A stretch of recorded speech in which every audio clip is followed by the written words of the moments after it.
¿Cómo están? Vamos a comenzar ahora la última clase que tenemos de cara a terminar los trabajos. Como ven acá, estamos en el punto 4, que es la edición conjunta. En rigor, vamos a todos, entre todos y todas, revisar la producción que fueron construyendo paulatinamente cada uno de los grupos. La idea va a ser que tomen esta clase como los criterios que hay que tener en cuenta para revisar los propios trabajos. Tengan en mente que el objetivo de la subárea de discurso profesional y académico tiene como meta que ustedes no reciban una devolución, que sea una corrección de corregí esto, que te marque en rojo, sino que así como estuvimos aprendiendo a leer de otra manera para conocer el género que nos resulta desconocido y necesitamos producir, así como aprendimos a diseñar nuestro texto, que es el plano o el esquema previo que nos armamos para poder utilizarlo como guía a la hora de empezar a construir precisamente como un edificio ese texto que estamos elaborando. Del mismo modo, esta instancia que suele estar en la escolaridad relegada a que un docente nos marque en nuestro texto los errores y simplemente pongo una calificación sobre la base de un trabajo que esté en borrador, en realidad el objetivo es que aprendamos a mirar nuestros propios trabajos con otros ojos para que paulatinamente se apropien de estas maneras de revisar y mejorar sus propias producciones. Recuerden que todos los escritores siempre editan. Los buenos escritores no solo se toman un tiempo prudencial para planificar y tomar decisiones sobre lo que van a hacer, sino que también editan los trabajos que están construyendo antes de aceptarlos como definitivos. En esta instancia entonces vamos a aprender eso y de cara a este proceso, luego de esta clase, ustedes van a revisar sus trabajos teniendo en cuenta esta clase y algunos materiales que les voy a presentar ahora y van entonces a hacer la versión definitiva. Tal como les adelanté entonces, este es el material que yo produje para utilizar durante la edición de los trabajos que tienen que hacer por delante.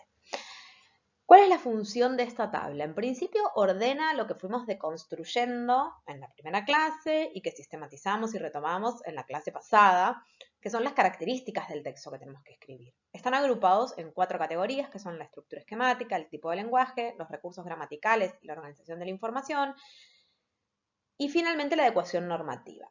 Y tienen estas columnas de sí, no, tengo dudas, porque en todos los casos están planteados como en forma de pregunta las cuestiones que hay que revisar.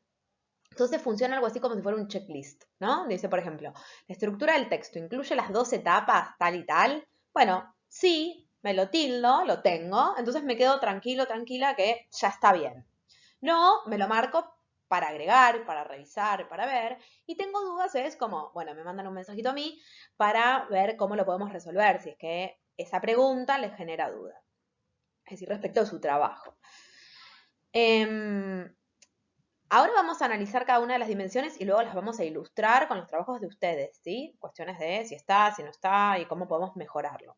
Ahora, sí voy a aclarar que en la cuestión de adecuación normativa no me voy a detener porque tiene que ver con que cumplan con las condiciones formales de entrega, por ejemplo, que el archivo se llame como se tiene que llamar o que estén los datos de ustedes en la primera carilla, etcétera, y que hayan revisado la ortografía, las tildes, es decir, los aspectos absolutamente superficiales del texto. Recuerden que como venimos conversando, un buen escritor no es el que no tiene faltas de ortografía. Eso es algo que resolvemos con una herramienta externa, un diccionario que puede ser digital.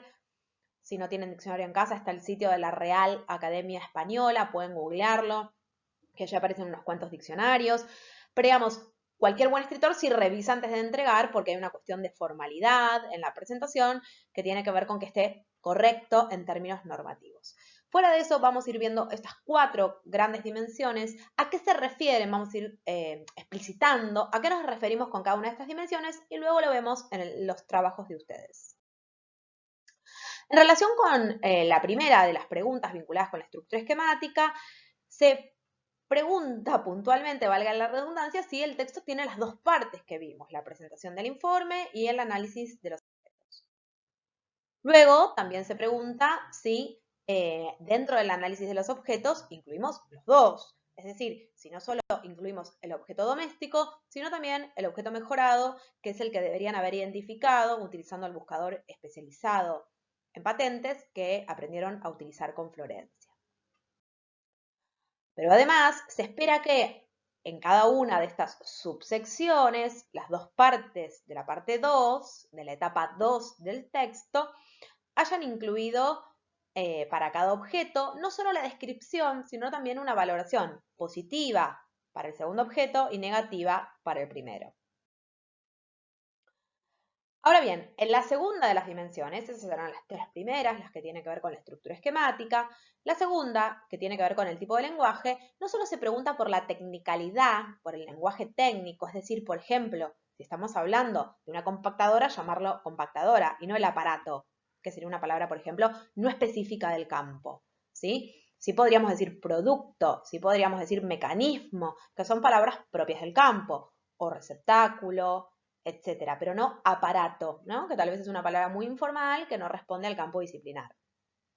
Ahora bien, respecto a la selección de los procesos, es decir, los verbos que seleccionamos en función de su significado, recuerden que mayormente tienen que seleccionar procesos como ser, definir, corresponder a, tener, poseer, resultar, etcétera.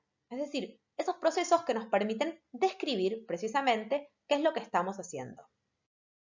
Del mismo modo, recuerden que como la descripción incluye descripción del funcionamiento, en esos casos ustedes van a elegir lo que se suelen llamar procesos materiales, es decir, los que nos sirven para indicar cuáles son las funciones que realiza ese producto o ese sistema o ese mecanismo, etc. Por ejemplo, compactar o el genérico funcionar. Yo puedo decir, el horno a microondas calienta la comida, que es un verbo preciso respecto a la acción que realiza, calentar, pero también puedo decir funciona calentando la comida o funciona con partículas, no sé qué, no conozco el campo, ¿no? Pero en principio puedo usar funciona como un comodín para distintos mecanismos, para distintos sistemas, pero luego existen algunos que son específicos de la función que está realizando el objeto. Por otra parte, y esto tiene que ver con la siguiente dimensión, me estoy adelantando, si esto lo intercalo, todos estos procesos, estos verbos que elegimos, tienen que estar siempre conjugados en presente. Recuerden que para narrar uso el pasado, ¿sí? Carlos se levantó temprano aquella mañana porque necesitaba, pasado, ¿no? Sentarse, estudiar, etc. Con el futuro puedo indicar las cosas que van a pasar, pero en cambio la descripción no tiene temporalidad, porque las cosas son de determinada manera, ¿sí? En estas descripciones entonces solo conjugamos los verbos en tiempo presente. Otra cuestión a revisar y a chequear en nuestro checklist. Por otra parte, volviendo nuevamente a la dimensión anterior, que es la que tiene que ver con el tipo de lenguaje, otra cuestión es seleccionar los participantes que son adecuados, es decir, aquellas palabras que acompañan al proceso, ¿sí? Por ejemplo, qué es lo que es y cómo es lo que es, o qué es lo que posee y qué es lo poseído en relación con la composición, ¿no? Yo puedo decir, el auto tiene una puerta, el auto es el objeto que posee y la puerta es lo poseído por el auto. Bueno, estos objetos estos lugares de los participantes tienen que ser llenados precisamente por expresiones, sustantivos y otras expresiones equivalentes que nos remitan a aquello de lo que estamos hablando. Eso significa que acá no puede aparecer, por ejemplo, nosotros creemos que. Acá no hay sujetos que estén hablando, acá hay objetos que están siendo descriptos, sin la presencia de una subjetividad. Aunque ustedes sean quienes están describiendo, no aparece eso manifestado en el texto en términos de la explicitación. Finalmente, en relación con esa misma dimensión, tengan en cuenta que, como vimos en la deconstrucción y también en el diseño, etcétera, ustedes tienen que poder hacer una valoración en términos negativos del objeto doméstico y positivos en términos de la patente que hayan encontrado para el objeto 2, digamos que mejora el primer objeto descrito. En este sentido, cuando seleccionan a esos participantes, acuérdense de incluir adjetivos, como por ejemplo económico o ventajoso, y sustantivos como inconveniente, que les permitan cargar de sentidos positivos o negativos lo que están diciendo. Es decir, yo puedo simplemente hacer una descripción en términos de la pared es blanca blanco es un adjetivo que no tiene una valoración ni positiva ni negativa, pero yo también puedo decir la pared es horrible.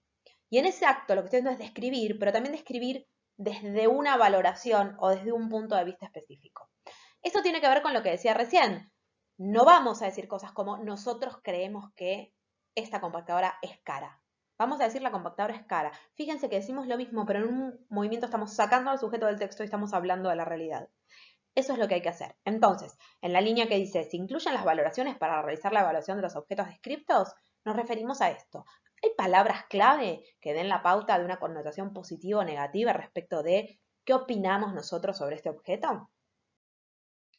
Y finalmente, el último elemento de las preguntitas de la lista, más allá de que hay algunos que tienen que ver con el orden de las oraciones y de los párrafos, que lo vamos a ver con los ejemplos directamente, otra cuestión es si están los recursos, tipo conjunciones, u otros que me permitan establecer relaciones entre las partes del texto, por ejemplo, entre las oraciones o incluso entre los fragmentos. Entonces vimos que, por ejemplo, a la hora de escribir, yo puedo usar algunos conectores como también, asimismo y además, que van acumulando características. Yo puedo decir, la pared es blanca, además tiene un aspecto rugoso, también, no sé, está manchada en una zona, ¿sí? Voy sumando y esa sumatoria la marco con estos conectores que adicionan. Pero también al evaluar o analizar esos objetos, lo que puedo hacer es poner conectores que marcan oposición, como por ejemplo no obstante. Yo puedo decir la pared es blanca, no obstante, no luce bien. Entonces ahí estoy marcando que blanco sería lucir bien, pero igual no lo logra. O puedo marcar relaciones de causalidad o de consecuencia, como por ejemplo por lo tanto, para indicar, por ejemplo, si uno dice la compactadora es muy grande, por lo tanto, requiere de un ambiente muy amplio para ser utilizada. ¿Sí? Estoy marcando relaciones de causa y consecuencia entre distintas afirmaciones. Y hay otros que utilizamos en algunas secciones, por ejemplo, cuando si estamos haciendo una evaluación negativa o positiva de muchos rasgos, podemos utilizar algunos otros conectores que nos permiten ordenar, como por una parte, por otra parte, etc.